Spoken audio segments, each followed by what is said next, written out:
It was the fall of 1968. Leaves slowly swirled along the sidewalks of the small town of Whiteville, hidden deep in the dense forests of Maine.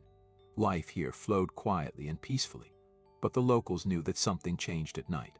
Every time the sun dipped below the horizon, the air grew heavier. A cold wind howled through the old houses, and the silence felt unnervingly alive with distant, unexplained sounds. That year, one of Whiteville's sons returned home, John Reeves, after being away for many years. John was a solitary man, though not lonely. He had come back to his late parents' house, the very one they had died in during a fire 20 years prior.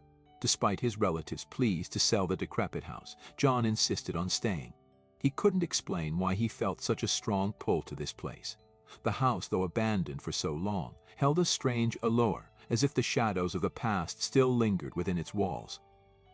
On his first night, John slept uneasily. The wind outside raged, knocking branches against the shutters. He woke up several times, feeling as though he wasn't alone, though he reasoned it away as exhaustion after his long journey. But by the second night, when he was again jolted awake by strange sounds, either creaking floorboards or a rustle in the attic, he knew something was wrong. "It's just an old roof," he reassured himself. But by dawn, it was clear that more than just old wood was stirring in the house. The following day, John decided to investigate every nook and cranny. The house was too familiar, yet every corner now felt foreign, threatening. He discovered that the old basement door, which had been boarded up after the fire, was slightly ajar, as if something or someone had descended there and never returned. Summoning all his courage, John ventured down. The basement was dank and smelled of rot. His flashlight revealed old boxes and shelves, untouched for decades. But in one corner, John found something deeply unsettling, a strange pattern carved into the concrete floor. Geometric shapes intertwined with ancient symbols he couldn't understand. At the center of this eerie circle lay an old photo album he had never seen before. The photos were of his parents, but in some of them, John noticed something horrifying. Strangers stood beside them, dressed in old-fashioned, out-of-place clothing, with dark, soulless eyes. These people stood unnervingly still, without smiles, as if watching the photograph being taken with an eerie, dark intent. John felt a chill run down his spine. Had his parents known these people? And who were they? One of the photos showed John himself as a small child, playing in the backyard. But the most disturbing detail was something he had never seen before. In the shadows of the trees, barely discernible, stood a tall figure. It was looking directly at the camera, though its face was impossible to make out. The next evening, John heard the strange noises again. This time they came from the attic. The stairs leading up seemed longer, darker, and more menacing than ever before. When he reached the attic, the air was thick with dust and the scent of old wood. Here, among his family's old things, John found more clues: footprints on the floor, as if someone had been walking around up there. He walked along the walls, inspecting the old boxes and trunks, until he came upon something peculiar: an old wooden crate, nailed shut and covered in a thick layer of dust. John pried it open with some effort.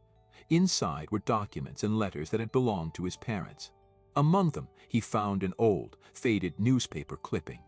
The headline told of a family that had disappeared in 1943, right in this very house. No bodies were ever found. The only traces left behind were strange markings on the walls and floor. The police had closed the case, writing it off as a tragic accident. But there was something even more chilling mentioned in the article: local rumors about the dark shadows that appeared in houses after sundown. The article spoke of several families who had fled their homes, claiming to have seen strange silhouettes moving along the walls, completely independent of any light source. No one believed these stories, dismissing them as the product of scared imaginations. Soon, John began to see the shadows in his own house. At first, they were fleeting, brief flashes of dark figures at the edges of his vision, vanishing the moment he turned to look. But as days passed, they became more pronounced and persistent. At night, John woke up with the overwhelming sensation that someone was watching him. And every time he turned his head, he saw indistinct figures standing in the corners of his room. The shadows moved along the walls as if they were searching for something. He could no longer ignore it. Realizing that the house was hiding dark secrets, John decided to dig through the old town archives. Perhaps they would hold the answers he sought. What he found terrified him even more. The family that had disappeared in 1943 was connected to his parents. Even worse, his father had been one of the last people to see them alive. After their disappearance, strange things had started happening in the house. The residents of Whiteville had always known that something was wrong with that place, but no one dared speak of it aloud. Soon, John began losing his grip on reality. The shadows in the house became more solid. They began to whisper. The voices were barely discernible at first, but grew louder each day. John heard them calling his name, muttering in his ear at night. He became afraid to sleep, terrified of every shift in the air around him. One night, waking from yet another nightmare, John felt a cold, piercing gaze on him. Slowly, he turned his head and saw a dark figure standing in the corner of his room. It was taller than any human, its outline blurry, as if its body were made of smoke. But its eyes were real, filled with a cold, malevolent light. The figure stepped forward. John screamed and bolted for the door, but it was too late. Only the faint light of dawn saved him from the encounter. But he knew it wasn't over. The shadows wouldn't leave. They would come again, as they always did, when night fell. The people of Whiteville still talk about the house on the outskirts of town. Those who pass by claim to see strange shadows in the windows and hear whispers when the night falls. No one knows what happened to John Reeves, but some say that every night, when darkness envelops the town, you can hear his footsteps echoing across the old wooden floors. Footsteps that follow you, even if you no longer live in that house. The shadows of Whiteville do not forgive mistakes. The house on Ashbrook Lane had always been a mystery. It stood just outside the small town of Westford, an imposing structure with dark, peeling paint and windows that looked out like dead eyes. For as long as anyone could remember, no one lived there for long. New owners would arrive, full of optimism, only to leave within months, refusing to speak of why. The rumors spread, as they do in small towns. Some said it was haunted, others that the house itself was cursed. But most dismissed it as just another dilapidated relic until the Thompson family moved in. Evelyn and Peter Thompson had 2 children, 13-year-old Sarah and 10-year-old Luke. They were the kind of family that sought adventure, undaunted by the ghost stories that swirled around the house. It had been a bargain, and they believed that, with a little elbow grease and imagination, they could turn it into a dream home. "It's just old wood and creaky floors," Peter would say, smiling confidently. "There's no such thing as ghosts." For the first few weeks, everything seemed normal. They worked tirelessly to clean and renovate, but beneath the layers of dust and grime, they discovered that the house had a strange energy. Rooms felt colder than they should, despite the autumn sun warming the rest of the town. Shadows lingered in corners longer than was natural. And at night, Sarah often woke to the sound of whispering, though when she checked, the house was silent. One evening, after a long day of working on the house, Evelyn sat on the porch watching the sun set behind the trees. The house creaked and groaned as the wind swept through its old bones. Peter was still in the basement fixing the plumbing, while Sarah and Luke were upstairs in their rooms, unpacking boxes. It was peaceful, Evelyn thought. But then she heard a faint voice, almost like a child's giggle, coming from the direction of the garden. Startled, she stood up and walked toward the sound, but saw nothing except the overgrown bushes swaying in the wind. She shook her head, brushing it off as her imagination. After all, moving was stressful, and they had been working non-stop. But something nagged at her, a lingering sense that she wasn't alone. A few nights later, Sarah was lying in bed, reading a book with a small lamp on her bedside table. It was late, and the house was eerily quiet. She was just about to drift off to sleep when she heard a soft knock, as if someone were tapping on her door. "Luke, go to bed," she called, assuming it was her brother playing a prank. No response.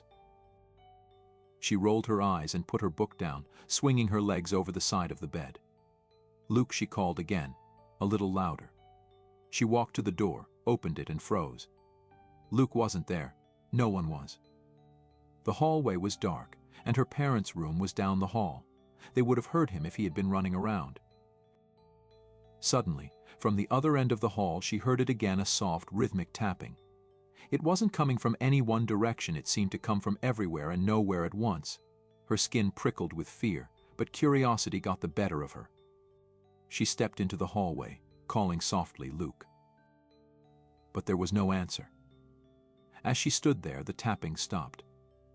The silence was deafening, and she felt as though the house was holding its breath, waiting for something. She quickly retreated back into her room, locking the door behind her, the lamp flickering slightly, as if responding to her fear. The next morning, Sarah told her parents about the noise. Peter laughed it off, blaming old pipes and loose floorboards. "This house is over 100 years old. It's bound to make noises," he said, ruffling her hair. Evelyn, however, frowned. She had also been hearing strange things at night, but hadn't wanted to worry anyone. She decided not to say anything, not yet. That evening, things took a darker turn. Peter was once again working in the basement when he stumbled upon a door he hadn't noticed before, hidden behind an old, rotting bookshelf. It was small, barely wide enough for a person to slip through, and seemed much older than the rest of the house. The wood was worn and blackened, as if it had been scorched by fire. Curious, he tried the handle, but it was stuck, rusted shut from years of disuse. He called for Evelyn, who came down to the basement, flashlight in hand. "What do you think is in there?" she asked, her voice barely above a whisper. "No idea," Peter replied, "but I'm going to find out." He fetched a crowbar and, after some effort, managed to pry the door open. A cold gust of air rushed out, smelling of damp earth and decay. The flashlight flickered as they peered inside. The room beyond the door was small, more like a cellar, with stone walls covered in thick moss. At the center was an old wooden table, and on it lay a collection of objects that made their stomachs churn: a child's doll, with its eyes gouged out, an old leather-bound book, and several small, rusted tools, caked in what looked like dried blood. "What the hell is this?" Evelyn whispered, her voice trembling. Before Peter could respond, they heard it, a voice, soft and whispery, echoing from deep within the walls. "Don't touch their things." Evelyn's blood turned to ice. She grabbed Peter's arm, pulling him back. "We need to get out of here," she said, her voice barely above a whisper. But Peter, ever the skeptic, shook his head. "It's just wind through the cracks in the walls, Evelyn. Don't let it spook you." They quickly shut the door behind them, but neither could shake the feeling that they had disturbed something ancient and malevolent. That night, Evelyn had nightmares, visions of children's faces, twisted in terror, their mouths open in silent screams. And always, the same phrase whispered over and over again. They never left. Over the next few days, the house's atmosphere grew oppressive. The air felt heavy, almost suffocating, and the strange sounds that had once seemed like the harmless groaning of an old house now took on a sinister quality. Luke became increasingly withdrawn, refusing to sleep in his own room and insisting on staying close to his parents. He claimed he had seen the man in the shadows, a tall figure that stood at the foot of his bed every night, watching him. Evelyn tried to comfort him, but deep down, she knew something was terribly wrong. She had started seeing the shadows, two dark figures that seemed to flit through the corners of her vision, disappearing whenever she turned to look directly at them. She could feel their presence, a cold, gnawing sensation at the back of her neck, like she was being watched. One night, after everyone had gone to bed, Evelyn heard a sound that made her heart stop: children's laughter, faint but unmistakable, coming from the basement. She shook Peter awake. "Listen," she whispered urgently. He frowned, groggy from sleep. But as soon as he strained to listen, he heard it too. Slowly, they crept down the stairs, the house eerily silent, except for the occasional creak of the floorboards. When they reached the basement door, the sound stopped. Peter hesitated, his hand on the doorknob. "Are you sure you heard it?" he asked. "I'm sure," Evelyn whispered. They opened the door together, and the chill hit them like a physical force. The basement was dark and quiet, but something felt off. The door they had found just days ago, the one behind the bookshelf, was now wide open, though they had shut it and locked it securely. A single candle flickered inside the small room. Suddenly, Luke screamed from upstairs, his voice raw with terror. Peter bolted up the stairs, with Evelyn close behind, their hearts pounding. When they reached Luke's room, they found him huddled in the corner, his eyes wide with fear. "She's here," he whimpered. She's here." Before they could ask who, the room grew colder, and the door slammed shut behind them. The lights flickered and died, plunging them into darkness. And then they heard it again, the soft, mocking laughter of children, echoing through the walls. Peter tried to open the door, but it wouldn't budge. The whispers grew louder, closer. The shadows on the walls twisted and writhed as if they had a life of their own. And then, in the dim light of the single flickering candle that had somehow appeared in Luke's room, Evelyn saw her standing in the far corner. A little girl, no older than 8, her eyes black as coal, her skin pale and translucent. She stared at them with an expression of sadness and rage. "They never left," she whispered. The temperature in the room plummeted, and the shadows closed in around them. Evelyn felt something brush past her, cold and clammy, like a hand, but when she turned, there was nothing there. Luke sobbed, burying his face in her chest. "Please," Evelyn whispered into the darkness, her voice trembling. "What do you want?" The little girl stepped closer, her feet hovering just above the floor. "You're in our house," she said, her voice dripping with malice. "And you're not welcome." And then, as quickly as it had begun, everything. When Sarah O'Connell received an invitation to spend the weekend at Stokes' house in the remote woods of Maine, she didn't think much of it. The email had been odd, no subject line, no sender name, just 2 short sentences. "You are invited to spend the weekend at Stokes' house. All expenses covered." For Sarah, life in Boston had become dull, an endless loop of work, sleep, and browsing the internet in between. So, when the offer came to escape, she didn't hesitate long. The house was part of a retreat known as the Preserve, a place boasting peace, seclusion, and the opportunity for digital detox. With autumn in full swing and the trees flaming with bright reds and oranges, it seemed like the perfect time to take a break, a chance to get away from the stress of city life. By Friday, Sarah packed a weekend bag and drove out of the city, heading north into the unknown woods of Maine. As she left the main highway, the roads became narrower, snaking through dense forests and fog-enshrouded hills.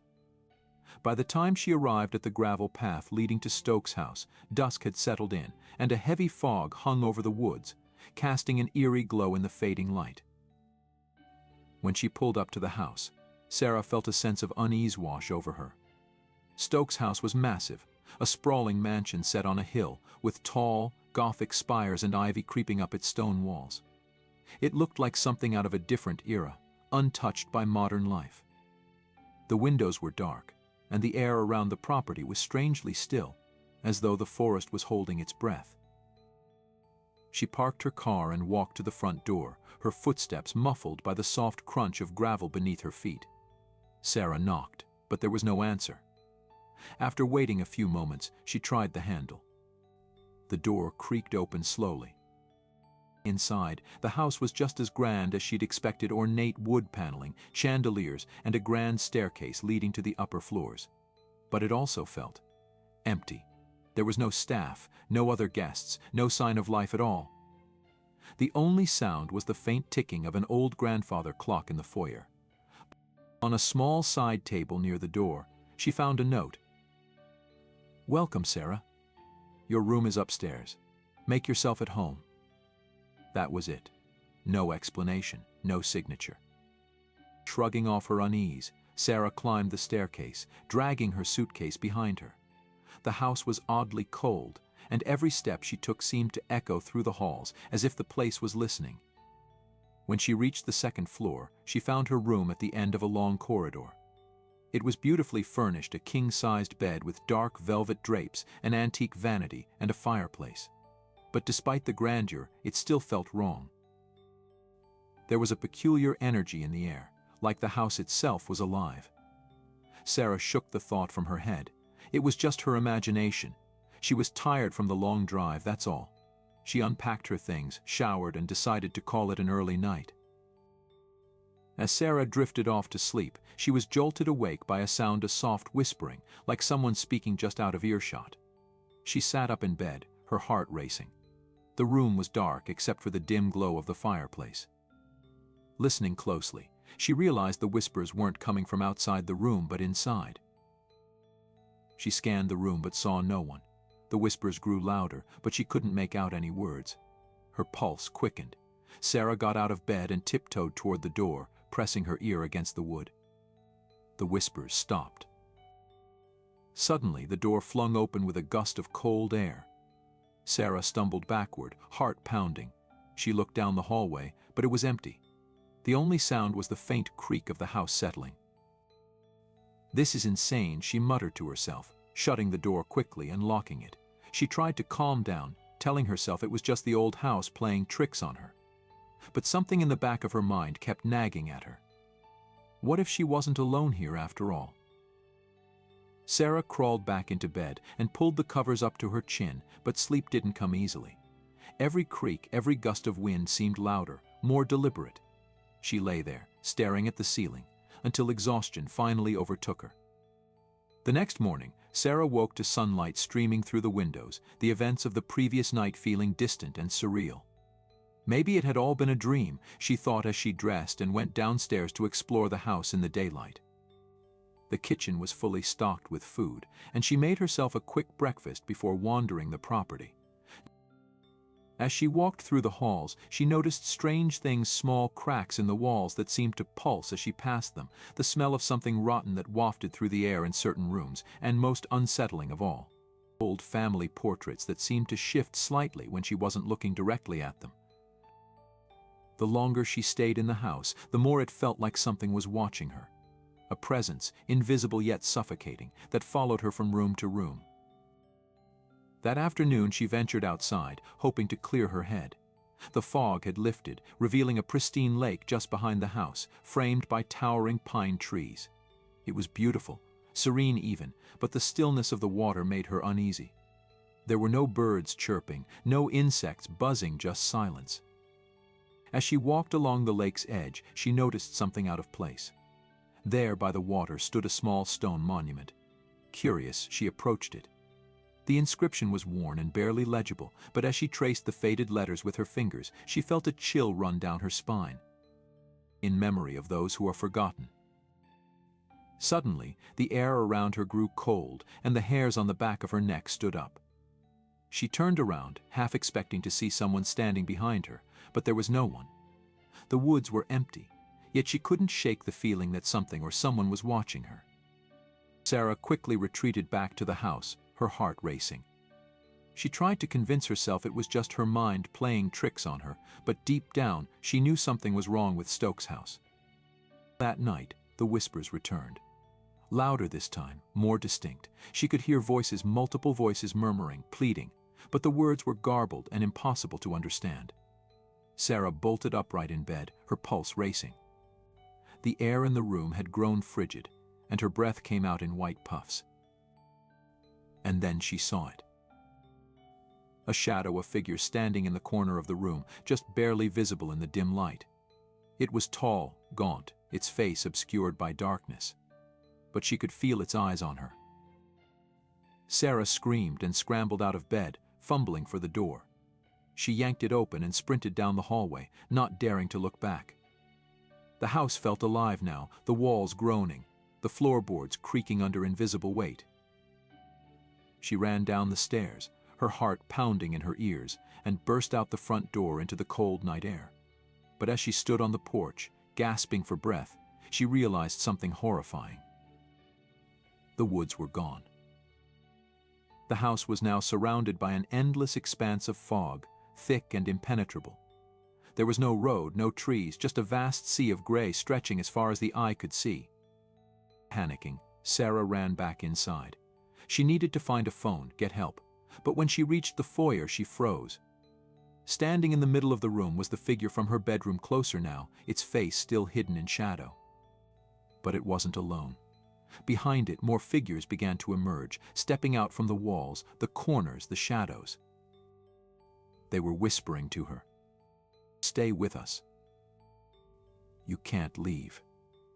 Join the forgotten." Sarah backed away, trembling.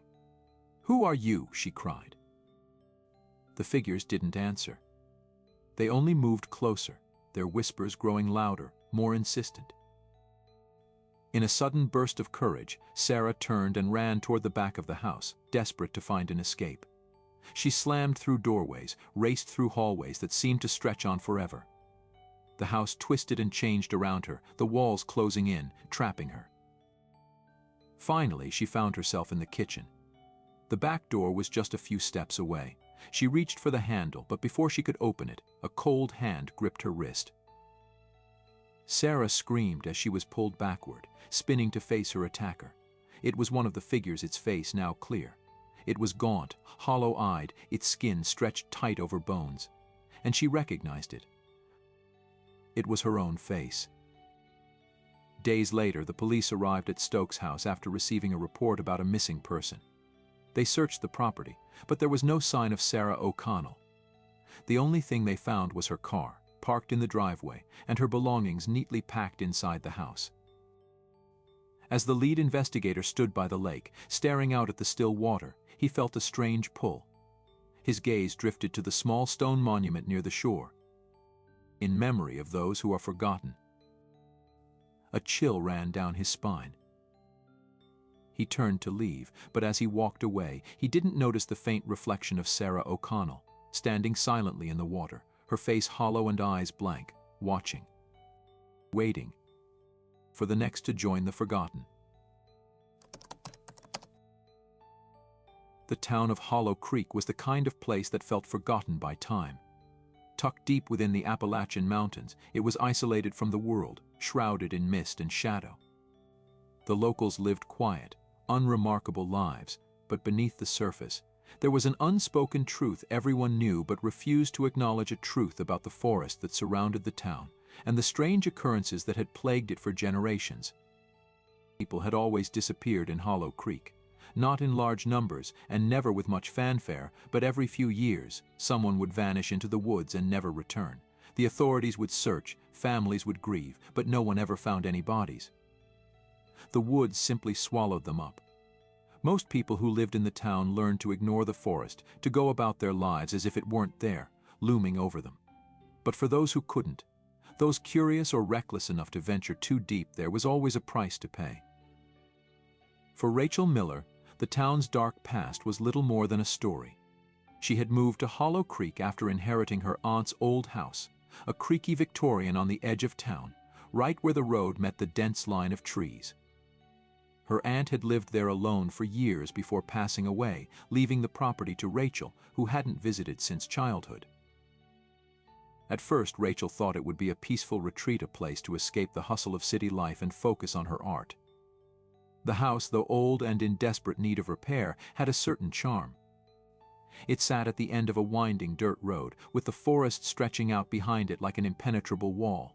The townspeople were polite, if a bit distant, and Rachel figured it would take time to settle into such a quiet life. But it didn't take long for the unease to set in.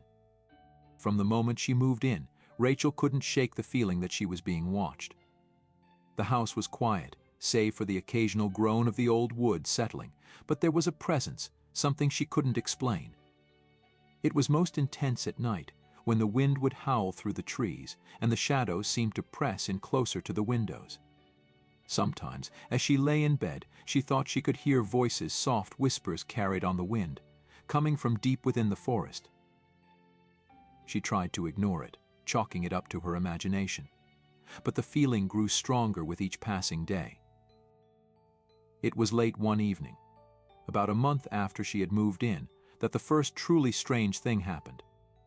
Rachel had been painting in her upstairs studio, a room with a large window that overlooked the backyard and the edge of the forest. She was lost in her work, the world outside fading into the background, when she heard a knock at the front door. Startled, she put down her brush and glanced at the clock. It was almost midnight. Who would be knocking at this hour? She hadn't met many people in town, and certainly not anyone who would visit her so late. Reluctantly, she made her way downstairs, the house creaking under her feet. She opened the door just a crack, enough to peek outside, but there was no one there. The porch was empty, the night still and silent.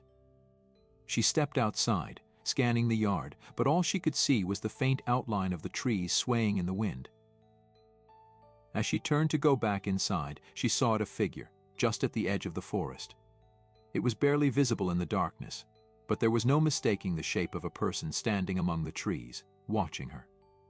Her heart raced, and she hurried back inside, slamming the door behind her. She stood there for a moment, her back pressed against the door, listening for any sign of movement.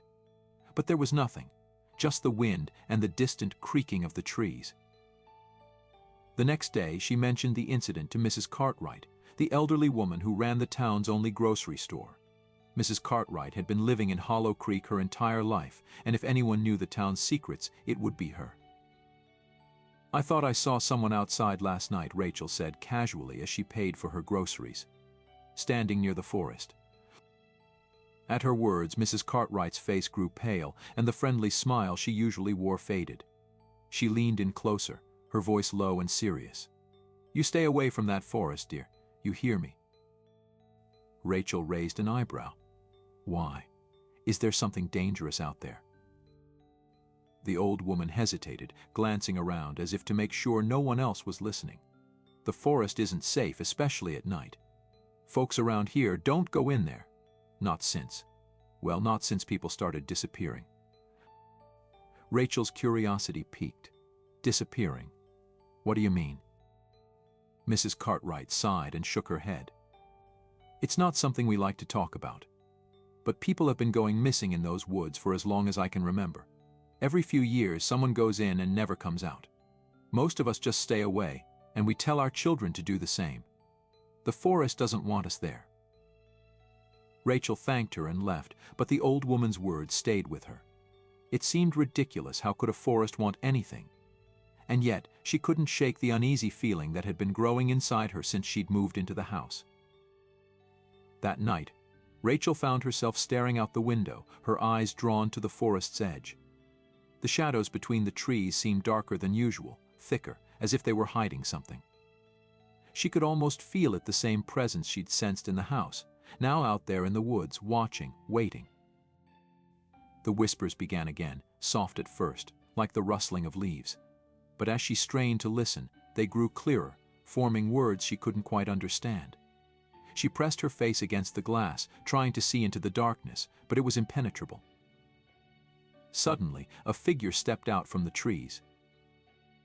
It was the same figure she'd seen the night before, but now it was close enough for her to make out its shape. It was tall and thin, dressed in a long dark coat that fluttered in the wind.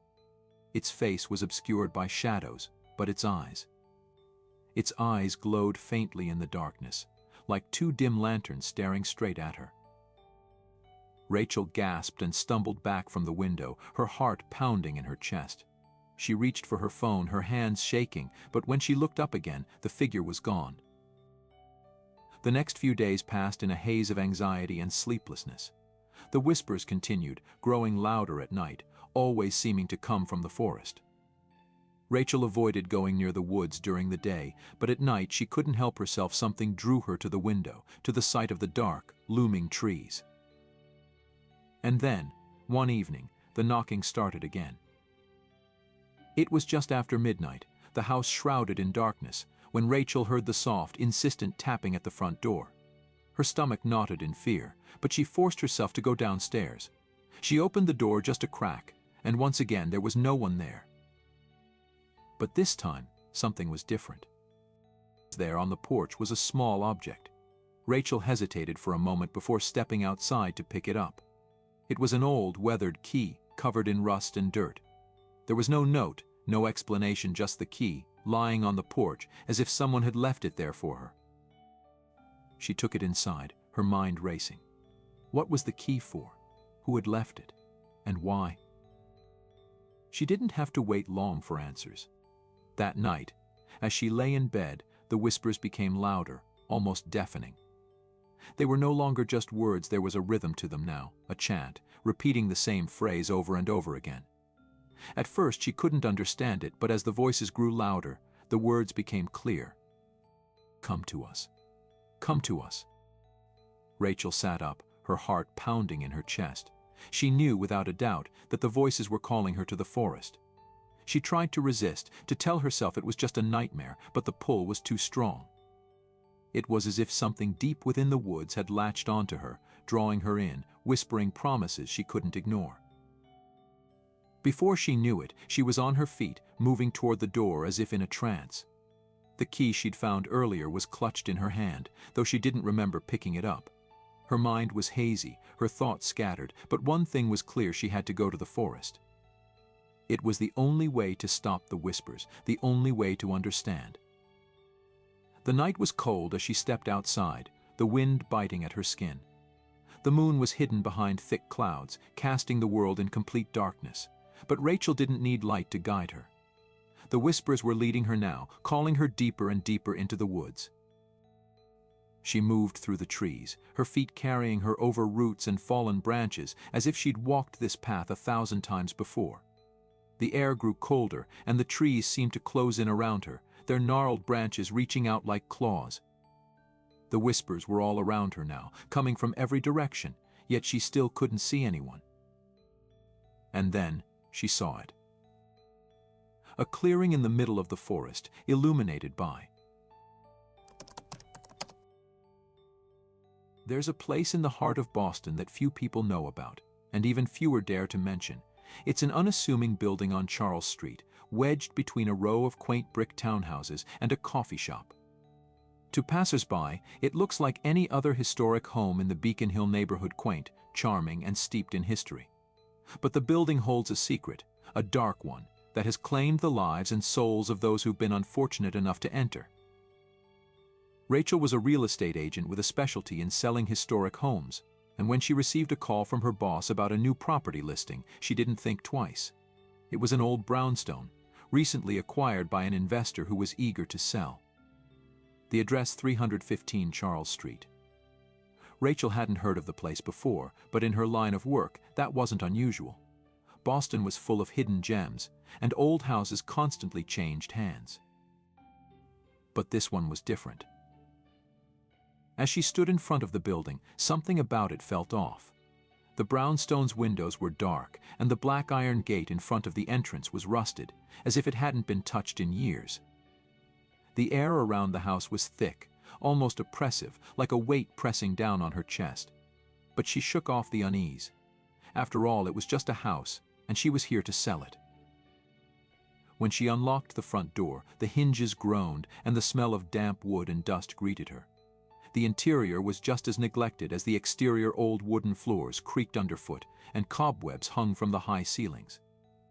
But despite its dilapidated state, Rachel could see the potential. With a little love and care, the brownstone could be stunning. It had all the hallmarks of Boston's architectural charm: crown molding, intricate woodwork, and towering fireplaces. As she made her way through the house, taking notes on what repairs would be needed, she noticed something strange. Every time she passed a mirror or a window, she caught a glimpse of movement just out of the corner of her eye, like someone was walking behind her. But when she turned to look, no one was there. She told herself it was just her imagination. The house was old, drafty, and probably filled with mice. There was nothing to worry about. But the feeling of being watched never went away. She decided to finish the tour quickly. After checking the main floor, she ascended the grand staircase to the second story. The hallway was long and narrow, with several doors leading to empty bedrooms. But at the far end, there was one door that stood out. It was different from the others, heavier, with an ornate brass handle that gleamed as if it had been polished recently. Rachel frowned. This room wasn't on the floor plan her boss had sent over. Curiosity got the best of her. She walked to the door and grasped the cold brass handle, giving it a firm twist. The door creaked open slowly, revealing a room that didn't match the rest of the house. While the rest of the house was covered in dust and decay, this room was immaculate. The walls were lined with dark wood paneling, and a large, ornate mirror hung on the opposite wall, reflecting the light from the window. Rachel stepped inside, the door closing behind her with a soft click. The air in the room was colder than the rest of the house, and there was a strange smell, something faint, like lavender mixed with the musty scent of old furniture. She felt an odd sense of calm as she walked further into the room, her eyes drawn to the mirror. It was massive, stretching from floor to ceiling, with a gilded frame that was intricately detailed. But what struck her the most was her reflection. It wasn't quite right. In the mirror, she looked different. Her features were the same, but there was something off about her expression, something subtle. Her reflection was smiling slightly, but Rachel knew she wasn't. And then, as she stared into the mirror, her reflection moved. Rachel gasped and stepped back. The reflection smiled wider now and then raised its hand, waving at her. Rachel's heart pounded in her chest as she backed away from the mirror, her breath coming in short, panicked bursts. This couldn't be real. It was impossible. She turned and bolted for the door, yanking the handle, but it wouldn't budge. The door was locked. She twisted the handle harder, pulling and pushing, but the door remained stuck. Panic surged through her as she banged on the wood, screaming for help. But the house was silent, and no one was around to hear her. She glanced back at the mirror, and her reflection was no longer smiling. It was watching her, its eyes narrowed, as if it was waiting for something. Suddenly the lights flickered, and the temperature in the room dropped even further. Rachel could see her breath in front of her, white puffs in the freezing air. She slammed her fists against the door again, her voice hoarse from shouting. And then she heard it a soft whisper, so close it could have been right next to her ear. "Stay with us."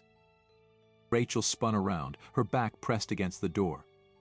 The room was empty, but the whisper had been real. She wasn't imagining it. Her eyes darted to the mirror again, and this time her reflection was gone. Rachel's stomach twisted in fear. The mirror now reflected the room behind her, but she wasn't in it. The space where she should have stood was empty. She moved toward the mirror cautiously, her mind racing. How could her reflection be gone? As she neared the mirror, she reached out, hesitating only for a moment before touching the cool glass. The moment her fingers made contact, a jolt of electricity shot through her, and the room around her seemed to blur. For a second, she thought she saw something, a shadowy figure standing just behind her in the reflection, but when she turned, there was nothing there. The whisper came again, louder this time. "Stay with us. Forever." Rachel's heart raced as she backed away from the mirror, her eyes wide with terror. She didn't understand what was happening, but she knew she had to get out. She ran back to the door, slamming her shoulder against it, desperate to break free. And then, as suddenly as it had locked, the door swung open. Rachel stumbled out into the hallway, gasping for breath. She didn't look back as she raced down the stairs and out of the house, her mind reeling. She jumped into her car, her hands shaking as she fumbled with the keys. The engine roared to life, and she sped away from the house without a second glance. For days after, Rachel couldn't shake the experience. She tried to rationalize it, telling herself that it was stress, exhaustion, maybe even a hallucination brought on by the eerie atmosphere of the old house. But deep down, she knew that wasn't true. Something had happened in that room, something she couldn't explain. A week later, her boss called. "We've got a buyer for the Charles Street property," he said casually. "They're eager to move in. Can you drop by and finalize the paperwork with them?" Rachel hesitated. She hadn't been able to shake the unease that had settled over her since that day, but she couldn't afford to lose the sale. "Sure," she said, her voice steadier than she felt. "I'll head over this afternoon." The house looked the same when she arrived, quiet, unassuming, and still unsettling. As she walked up to the front door, she noticed something strange. The windows on the second floor were dark, just as they had been before, but this time she could swear she saw movement behind the glass. Shaking off the feeling, she knocked on the door. A man in his late 40s opened it, smiling warmly. "You must be Rachel," he said, extending his hand. "I'm David. My wife and I are excited to get started on the renovations." Rachel forced a smile. "It's a beautiful house," she said, stepping inside. As they walked through the rooms, discussing the sale, Rachel's mind kept drifting back to that room, the one with the mirror. She wanted to warn him, to tell him about the strange things that had happened. But how could she? He'd think she was crazy. Finally, they reached the second floor. David opened the door to the room at the end of the hall, the one Rachel had been dreading. As they stepped inside, Rachel's breath caught in her throat. The mirror was gone. The room was still immaculate, but the massive, ornate mirror that had haunted her thoughts was no longer there. In its place was an empty wall, as if the mirror had never existed.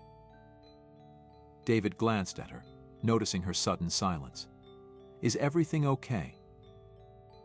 Rachel nodded, though her mind was spinning. "Yeah, I thought there was a mirror here."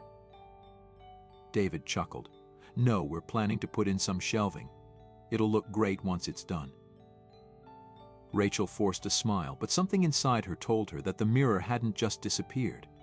It had been removed, taken somewhere else, for reasons she didn't want to think about. As she left the house, she glanced up at the second-floor window one last time. This time she was sure of it. There was someone standing there, watching her. But it wasn't David, and it wasn't his wife. It was her. Her reflection stood in the window, smiling down at her, just like it had in the mirror. Rachel turned and walked away, never looking back. Weeks later, a new owner moved into 315 Charles Street. They gutted the house, remodeling it entirely. But the strange occurrences didn't stop. Neighbors reported hearing voices late at night, seeing figures moving behind the curtains, and the unmistakable feeling of being watched whenever they walked past. The house at 315 Charles Street was haunted, and those who dared to enter would always be trapped inside, even if their bodies managed to escape. Some say the mirror still exists, waiting for its next victim, somewhere hidden in another home, waiting to take its next soul.